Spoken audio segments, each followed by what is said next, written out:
heading back into wrestling content like I'm Dick Togo.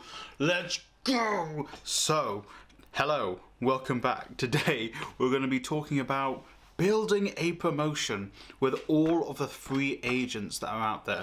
This is going to be this is mostly just going to be a list of free agents in the US, or, who used to work for US companies, so that's kind of what I'm most familiar with.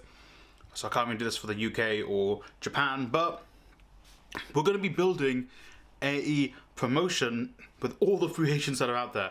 And I guess it's because a lot of people have been released by WWE, a lot of people were released in the Ring of Honor whole releasing everyone thing, and there's just a couple ground rules. So I've got 15-ish people for men, 15-ish people for the women, 5 tag teams, and a few semi-active wrestlers. People who are kind of going to be like the Bork Lasers or the John Cena You Can't See Me's, who will come in, maybe have a couple matches a year. That is a very difficult task, because I tried to do 10 people for men, 10 people for women, then 5 tag teams, and I was just like, I need to add more people because there's so much good talent out there, and I've had to cut a lot of great wrestlers. I made a rule which made it slightly easier, is that no one who has any dates booked with another company is in this list, with I believe one exception. So there's no Mickie James, no Matt Cardona. There's one exception, and I just needed that wrestler in this because I absolutely love them and I think they're great. But other than that, let's get right into this list because I don't want this to take too long. So I might be doing some of these in batches because they kind of all relate to each other, and the reasoning for this wrestler is, for that group, understandable. So, we're going to start off with the men's. The first 4 are going to be Johnny Gargano, Samoa Joe, Adam Scherr, aka Braun Strowman, and Killer Kross. Listen, okay, they're all very high-profile WWE releases. Okay, less so Killer Kross because they didn't really give him a great push on main roster, but the other 3, absolutely huge, big draws. You kind of need that. And Samoa Joe and Johnny Gargano are great wrestlers, and Adam Scherr. Listen, I love technical wrestling, great wrestling, but there is a place for a big dude, and Adam Scherr can actually work pretty well. He does need to kind of protect his knees, but he's a pretty decent worker, and I just, big dudes hitting each other. Wrestling does need that, okay? The next ones are Homicide, Leon Ruff, EC3. Yeah, we're going to do the next one because the next one's a bigger name. So, Homicide, Leon Ruff, great workers. EC3, it's just EC3. I really like EC3. So, I think those 3 are great mid-carders, I think.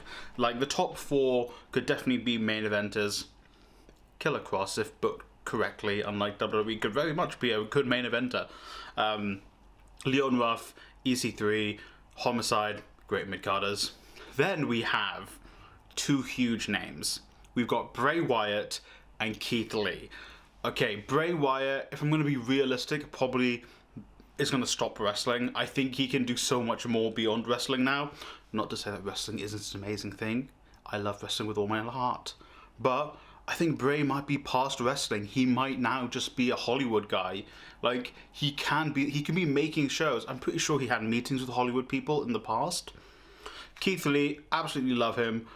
WWE wasted so much potential. This man could have been the next big thing. He could have been a face of your company. Give me Keith Lee. He's got a beard now. He looks really gruff and grizzly. I love that. So, Bray Wyatt, Keith Lee. Then we've got Swerve, Roosh, Danhausen, and then Jonathan Gresham. Jonathan Gresham is our exception because I'm pretty sure he's ROH champion still, and he was on Impact yesterday, if this goes 2 days ago, because it's going out on Monday. So Swerve, Roosh, Danhausen, Jonathan Gresham. There's not really much more I can say because they're great. I mean, Jonathan Gresham is, again, another guy who could probably become main eventer. Roosh is Roosh. Swerve is an amazing wrestler. WWE wasted releasing him. And Danhausen is just cool. Danhausen's there, he's got a cult following, literally. No, he's got a cult following. And then our final, no, not final, four names? Three names. There was a lot of moving pieces here. Okay, no, final four names. We have Cheeseburger, because you need world famous CB. You've got to have Cheeseburger in your promotion, okay? Damien Sandow, because he's great. WWE again wasted a massive opportunity with Sandow. Then we got Cal Jack, who is an independent wrestler, who I mostly know because I watch Going in Raw. He's a friendo there, and he's had I think he's had matches on AEW, maybe Dark and or Elevation, which I've not watched because there's a lot of wrestling. He's been on them, so his name is getting out there. And then we have Shane Douglas. I was going to put Shane Douglas in my semi-active wrestlers, but I just checked and he had a match like 2 weeks ago, so he's definitely not semi-active. Although I might use him as a semi-active wrestler, so keep that in mind. He might be moved away from this list. I think he'll go into semi-active because it's someone else who was in a match with Shane Douglas 2 weeks ago who I've put in semi-active. So yeah, no, you know what? Shane Douglas, he's a sneak peek to the semi-active list. Shane Douglas. Let's move on to the women's division. Women's division is absolutely stacked. Again, I'm going to go in chunks. These weren't really written in any particular order. I got all this info from a Fightful article and then some other Googling just to double check people. So this really isn't in any particular order. This is the order I wrote them in when I thought of them, and then I just looked at the list. But the women's one, I think the top four could be for women who are basically the centerpieces of a division, more so than the men's. Like, listen, Johnny Gargano, Samoa Joe, Adam Scherr, and Killer Cross could be a great main event, but the four I've got for the women's absolutely could just destroy any house they go to. Like, crowd will pop big time. So the big four we've got are Big Swole, Mia Yim, Toni Storm, and Athena, aka Ember Moon. Those four women, having them in your promotion as the centerpieces of your promotion, oh my god, like that's a main event of any big show. Any combination of those four is a fantastic combination for a main event of a show. Give me Big Swole versus Mia Yim, give me Big Swole versus Athena, give me Toni Storm versus Mia Yim. It's great. That is a main event right there in those four. And then all the other names are great as well. There's so much great talent out there. And a lot of them, again, are talent that has been wasted by the WWE. But we'll go into them. So after that we have Santana Garrett, of obvious reasons, great wrestler. Scarlett Bordeaux, who really WWE should have also used as a wrestler. I mean, she was great with Killer Cross, especially in NXT, that entrance, but could have used her as a wrestler as well. Maybe she would have fit into... No, she really would have fit into 2.0, really. But I digress. Then we've got Tegan Knox, another amazing wrestler. Again, WWE having fantastic talent. Jessie Kamea. I really like Jessie Kamea. I think she really came a long way, because I used to really watch NXT 1.0 in 2019, seeing Jessie Kamea then, and then towards the end of her WWE run, that was a big shift in character, and I think she started pulling it off really well. I think she was really getting into that character. So I love Jessie Kamea. Session Moth, because Session Moth is amazing and just cool. Then we've got Taya Valkyrie, again, amazing wrestler, WWE wasted. So much potential there. Then we have Kairi Sane. Okay, look. Kairi Sane, much like Bray Wyatt, is a choice where it's highly unlikely, because Kairi Sane is now in Japan. She seems very happy and content in Japan. Her WWE contract expired, but she looks like she's having so much fun doing other things than wrestling, which is fantastic for her, much like it's fantastic for Bray that he looks like he can move beyond wrestling now. Then we have Vanessa Bourne, who I really liked in WWE and never really got any kind of great booking that she should have. I think she kind of started doing some tag team stuff towards the end of her time there, but I thought she was great. We've got Shana, who she wrestled on AEW a bit. She's a great wrestler as well. I'm gonna swap who I'm gonna talk about for the last, because people might hate me for the last choice. Next, we've got B-Fab. B-Fab, who was part of Hit Row in NXT 1.0 and 2.0. I think they were in 2.0 too. They were briefly on SmackDown as well. Like B-Fab, I think, was there for a week. I think B-Fab has all the charisma in the world.